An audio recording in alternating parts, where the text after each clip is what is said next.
প্রিয় শিক্ষার্থীরা, গণিতের জ্যামিতি ক্লাসে সবাইকে স্বাগত জানাচ্ছি। আজকে আমরা শিখব গণিতের চতুর্ভুজ নিয়ে।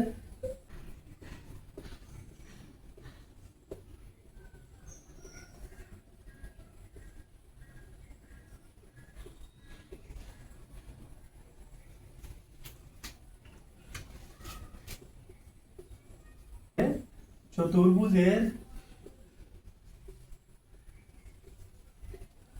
চারটি বাহু এবং চারটি কোণ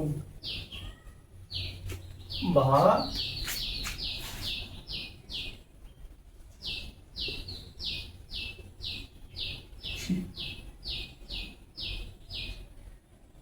শীর্ষবিন্দু রয়েছে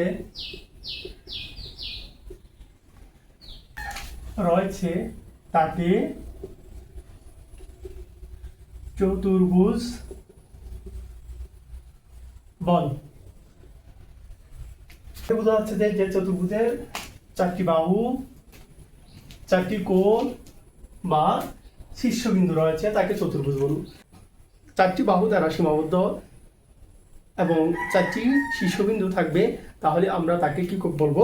তাকে চতুর্ভুজ বলবো। ঠিক আছে, এখন আমরা চতুর্ভুজের একটি চিত্র আঁকতে পারি।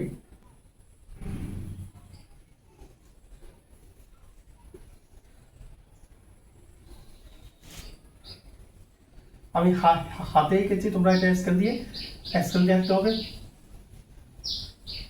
চতুর্ভুজের চারটি বাহু, চারটি কোণ আমরা বসাই দিই। এ বি সি ডি বাহু।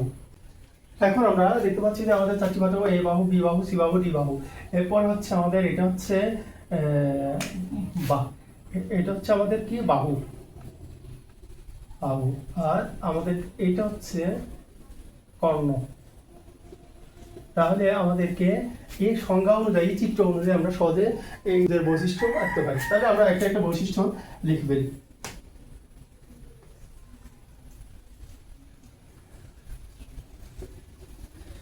আমরা একটা বৈশিষ্ট্য লিখে পাচ্ছি। তাহলে এখানে দেওয়া আছে যে চতুর্ভুজের চারটি বাহু।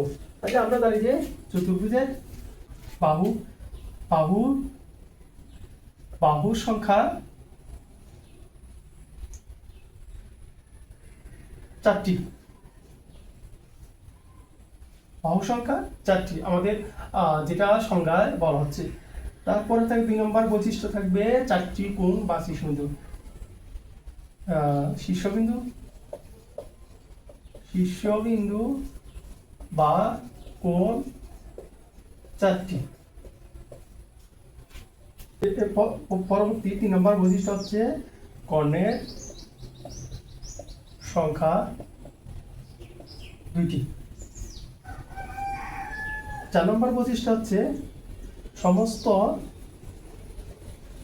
অভ্যন্তরীণ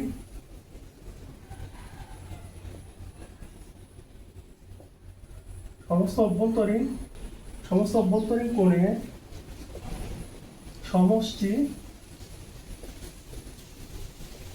360 ডিগ্রি।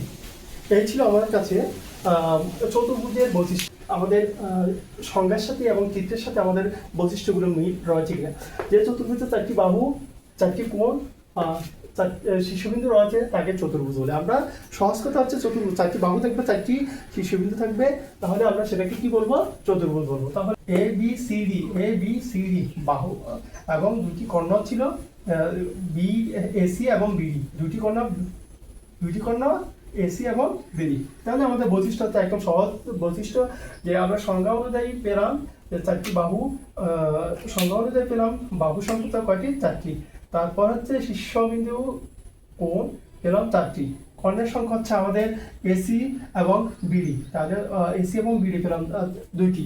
সমস্ত অভ্যন্তরীণ কোণের সমষ্টি, অর্থাৎ এই অভ্যন্তরীণ কোণগুলোর সমষ্টি হচ্ছে 360 ডিগ্রি। আমরা জানি যে চতুর্ভুজ, অনেক ধরনের চতুর্ভুজ রয়েছে। আমরা পরবর্তী যে কোনো একটা ক্লাসে চতুর্ভুজের বিভিন্ন চতুর্ভুজ আমরা আরো বিস্তারিতভাবে আলোচনা করবো। সবাই সেই পর্যন্ত ভালো থাকবে, সুস্থ থাকবে। আল্লাহ হাফেজ।